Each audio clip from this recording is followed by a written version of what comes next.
In the heart of an old Victorian house, deep in a forgotten part of the city, lay a basement that was rarely spoken of. This basement had seen many owners over the years, but none stayed long enough to discover its secrets. The house was rumored to be haunted, and the basement was the source of these tales. When the new owners, the Smith family, moved in, they heard the whispers from the neighbors, but paid no heed. After all, they were skeptical of ghost stories and believed only in what they could see and touch. However, their teenage son, Jake, was more curious than afraid.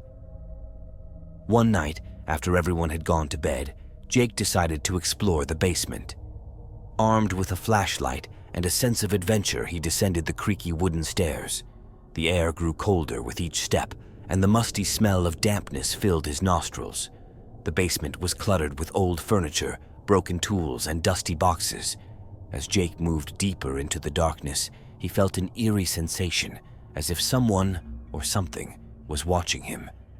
He brushed it off as his imagination and continued to explore. Suddenly, he heard a faint whisper. At first, he thought it was the wind, but then he realized the basement had no windows. The whispers grew louder and more distinct, but he couldn't make out the words. His heart pounded in his chest as he swung his flashlight around, searching for the source. The beam of light fell on an old mirror, covered in dust and grime. As he approached it, he noticed the whispers were coming from behind the mirror. With trembling hands, he wiped away the dust and was horrified by what he saw. Reflected in the mirror was not his own face, but that of a gaunt, ghostly figure with hollow eyes and a sinister grin. The whispers turned into malevolent laughter, echoing through the basement. Jake stumbled back, dropping his flashlight, which flickered and died. In the pitch-black darkness, the laughter continued, now accompanied by the sound of footsteps. Jake tried to scream, but no sound escaped his lips. He felt a cold, clammy hand grasp his shoulder, and he was pulled deeper into the darkness. His parents found him the next morning, unconscious at the bottom of the stairs, his hair turned white from shock. They moved out of the house immediately, but Jake was never the same. He spoke of the whispering shadows that haunted the basement, but no one believed him. Years later, the house stood abandoned, a testament to the horrors that lay beneath. Those brave enough to venture inside claimed to hear whispers and see ghostly figures in the basement. The legend of the whispering shadows grew, and the house became a place of fear and dread. A group of paranormal investigators decided to uncover the truth behind the stories. Equipped with cameras and recording devices, they descended into the basement, determined to capture evidence of the supernatural. As they set up their equipment, the temperature dropped suddenly and the whispers began. The investigators watched in horror as their cameras captured the ghostly figure in the mirror, just as Jake had described. The whispers turned into screams, and the basement door slammed shut, trapping them inside. They struggled to open the door, but it wouldn't budge. Panic set in as the ghostly figure emerged from the shadows, its hollow eyes fixed on them. One by one, the investigators were pulled into the darkness, their screams echoing through the house. When the police arrived, they found the basement empty, except for the abandoned equipment and the mirror, which now reflected the terrified faces of the missing investigators. The house remains abandoned to this day, a cursed place where the whispering shadows wait for their next victim. The legend lives on, a chilling reminder of the horrors that lurk in the darkness beneath our feet.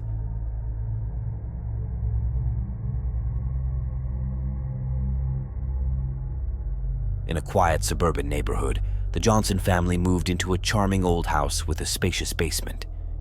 The previous owners had left in a hurry, leaving behind most of their belongings. Among the forgotten items was an old trunk covered in dust and cobwebs. The Johnsons, excited about their new home, decided to clean up the basement and turn it into a game room. As they worked, they discovered the trunk and decided to open it. Inside, they found old photographs, letters, and a journal belonging to a woman named Elizabeth. Elizabeth's journal chronicled her life in the house, but as the entries progressed, they became darker and more frantic. She wrote about strange noises, cold spots, and the feeling of being watched. Her final entries spoke of a presence in the basement that tormented her. Intrigued and a bit unnerved, the Johnsons decided to investigate further. They set up a camera in the basement to capture any paranormal activity. That night, as they reviewed the footage, they saw something that chilled them to the bone. The camera had captured a faint, ghostly figure moving in the background. It appeared to be a woman, her face contorted in anguish. The Johnsons, skeptical at first, decided to sleep on it and reassess in the morning. That night, strange things began to happen. The temperature in the house dropped, and they heard whispers coming from the basement. The children were terrified, claiming to see a ghostly woman at the foot of their beds. Determined to get to the bottom of the mystery, Mr. Johnson decided to spend the night in the basement. Armed with a flashlight and Elizabeth's journal, he settled in for a long night. As the hours passed, the air grew colder and the whispers grew louder. Suddenly, the flashlight flickered and went out. In the darkness, Mr. Johnson felt a cold breeze brush past him. The whispers turned into sobs, and he saw the ghostly figure of Elizabeth standing in the corner, her eyes filled with despair. Elizabeth spoke to him, begging for help. She revealed that she had been trapped in the basement by a malevolent spirit that had cursed the house. The spirit fed on fear and despair, growing stronger with each victim it claimed. Mr. Johnson, terrified but determined to help, promised to find a way to free her. The next day, he consulted with a paranormal expert who advised him to perform a cleansing ritual to banish the spirit and free Elizabeth's soul. That night, the Johnsons gathered in the basement to perform the ritual. As they chanted the incantations, the temperature dropped further, and the spirit of Elizabeth appeared, looking more desperate than ever. The malevolent spirit, a dark, shadowy figure, emerged from the darkness, trying to stop them. The room filled with a bone-chilling cold, and the whispers turned into screams. The Johnsons continued the ritual, their voices trembling with fear. As the final words of the incantation were spoken, a blinding light filled the basement, and the shadowy figure let out a blood-curdling scream. Elizabeth's spirit smiled gratefully before fading away, and the basement fell silent. The temperature returned to normal, and the oppressive feeling lifted. The Johnsons had succeeded in freeing Elizabeth and banishing the malevolent spirit. The basement was finally at peace, and the house felt warm and welcoming. The Johnsons decided to keep Elizabeth's journal as a reminder of their experience. They never spoke of the incident to anyone, but they knew they had made a difference. The house remained a happy home, and the sinister cellar was nothing more than a distant memory.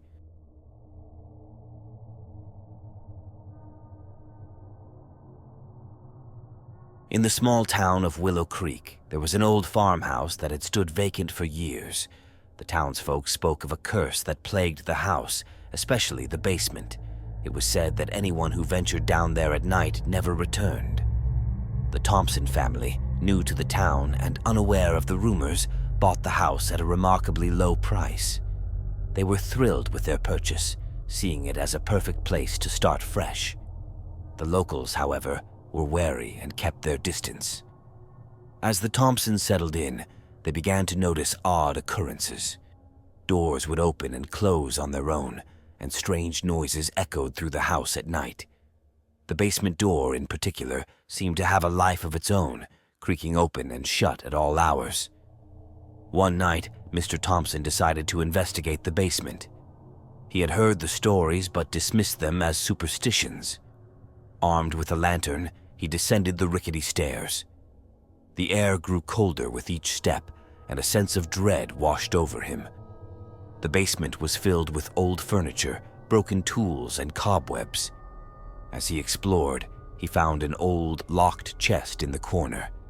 Curiosity got the better of him, and he pried it open. Inside, he found old letters and a diary belonging to a man named Samuel. Samuel's diary told a grim tale of despair and madness. He wrote about a spirit that haunted the basement, driving him to the brink of insanity. The spirit, he claimed, was a woman who had died tragically in the house, and her restless soul cursed the basement. As Mr. Thompson read the diary, he heard a faint whisper. The lantern flickered, casting eerie shadows on the walls. The whisper grew louder, and he realized it was coming from the darkness behind him. He turned around, but there was nothing there. Suddenly, a cold hand grasped his shoulder, and he spun around to see the ghostly figure of a woman, her eyes filled with sorrow and rage. She whispered his name, her voice echoing through the basement. He tried to move, but he was paralyzed with fear. The ghostly woman revealed that she had been wronged in life, and her spirit was trapped in the basement, seeking vengeance. She warned him to leave before it was too late, but her warning was cut short by a malevolent presence that filled the room. A dark, shadowy figure emerged from the corner, its eyes glowing with malevolence. The woman screamed, and the basement filled with an unearthly cold. The shadowy figure advanced towards Mr. Thompson, its intent clear. Mr. Thompson, desperate to escape, fled up the stairs, but the basement door slammed shut, trapping him inside. The whispers turned into screams, and he felt the icy grip of the shadowy figure closing in. In a last-ditch effort, he remembered the incantations he had read in Samuel's diary. He began to chant them, his voice trembling with fear. The room filled with a blinding light, and the shadowy figure let out a deafening roar. The ghostly woman smiled gratefully before fading away, and the basement fell silent. The door creaked open, and Mr. Thompson stumbled out, his heart pounding in his chest. He vowed never to return to the basement again. The Thompsons decided to move out of the house, unable to shake the feeling of dread that lingered. They sold it to a developer who planned to demolish it and build new homes. The townsfolk watched as the cursed house was reduced to rubble.